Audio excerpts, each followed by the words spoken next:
Tout d'abord, vous remercier d'avoir bien voulu couvrir cette séance pendant les deux journées qui consiste à écouter les rapports par pays des 15 États membres, dont le Sénégal. Donc, il n'y a rien de nouveau parce que pendant les sessions ordinaires, chaque État doit présenter la situation politique, économique, sécuritaire de son pays. Et le Sénégal a bien présenté le rapport. C'est ma sœur de la Côte d'Ivoire, deuxième vice-président, qui a présidé la séance, mais avant, j'ai eu connaissance de ce que nous devions présenter. Et je pense que mon frère Lamine Thiam l'a bien présenté en tenant compte de la note directive que nous avions donnée pour quand même chaque délégation. Je pense qu'il n'y a rien de nouveau dans ce que nous avons présenté. Le Sénégal est en train de bien se comporter sur le plan macroéconomique, mais aussi sur la question politique.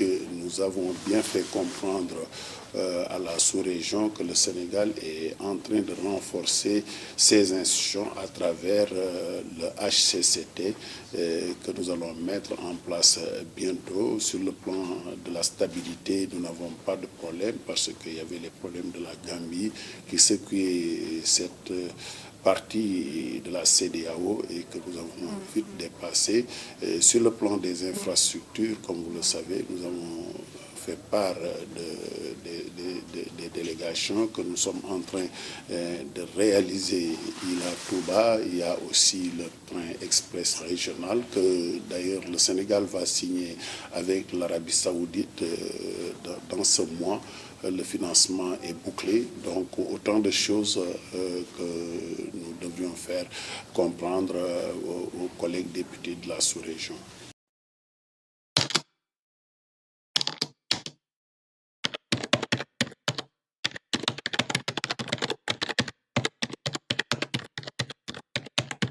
Ça ne dépend pas de moi parce que pour le travail, il faudrait qu'on discute au niveau du bureau, qu'on fasse une proposition en tenant compte évidemment des suggestions et des remarques des uns et des autres pour que la conférence des bureaux puisse valider le programme de travail parce que ce n'est pas le bureau ni le président qui va en décider.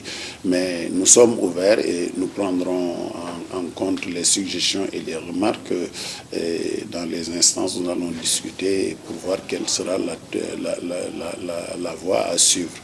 De toute façon, c'est une proposition qui est là que nous allons entendre.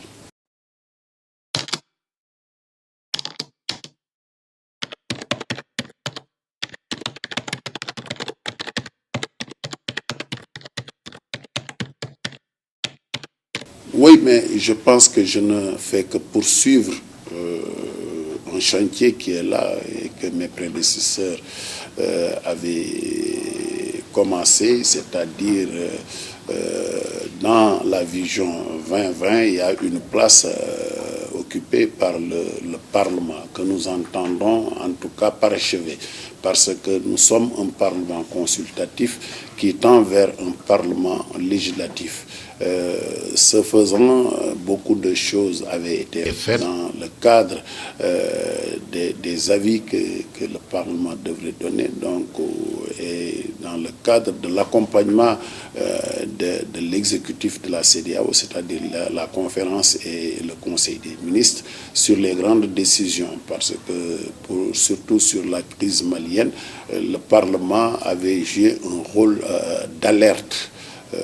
En son temps, j'étais vice-président du Parlement. Nous avions joué un rôle extrêmement important pour que les chefs d'État puissent prendre certaines décisions en temps réel. et nous étions sur le terrain. C'est valable pour la crise en Guinée-Bissau parce que le Parlement est là, Parlement consultatif, mais quand même écouté par l'exécutif de la CEDEAO. Donc nous continuons à travailler dans cette foulée et essayons de faire des propositions, c'est-à-dire l'acte additionnel que nous avions libellé avec la Commission, nous avons travaillé, nous allons en tout cas poursuivre cette réflexion et essayer de convaincre les chefs d'État pour que nous puissions arriver à des prérogatives plus renforcées.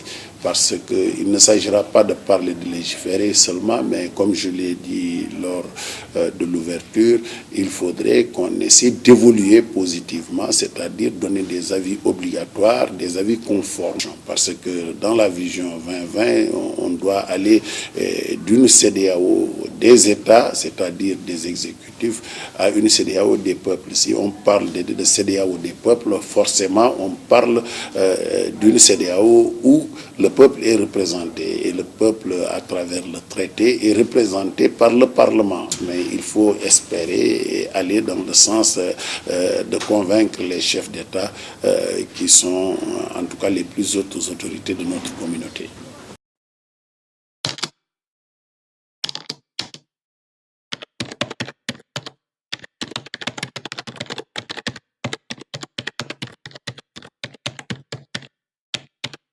Mais je pense que c'est tôt de parler, c'est prématuré de parler de la fin du mandat parce que nous venons à peine de commencer. Donc, comme je l'ai dit, nous pensons et je pense que nous allons bien pris le train en marche parce que d'abord c'est la stabilité du Parlement. Quand nous arrivions ici, il y avait beaucoup de choses qu'il fallait revoir sur le plan organisationnel, c'est-à-dire le travail. Parce que sans organisation, on ne pourra pas aller loin. Et je pense que cette question, je l'ai pris à bras le corps. J'ai essayé de réorganiser. Je travaille avec une équipe New Look, c'est-à-dire un secrétaire général, DAF nouveau, directeur parlementaire nouveau, et même aussi sur le plan de la communication, nous sommes en train d'innover. Donc, nous allons poursuivre parce que c'est un monde de communication qu'il faut aller dans ce sens, essayer de faire comprendre à la communauté que le Parlement est utile et nécessaire pour les populations. Parce que quel que soit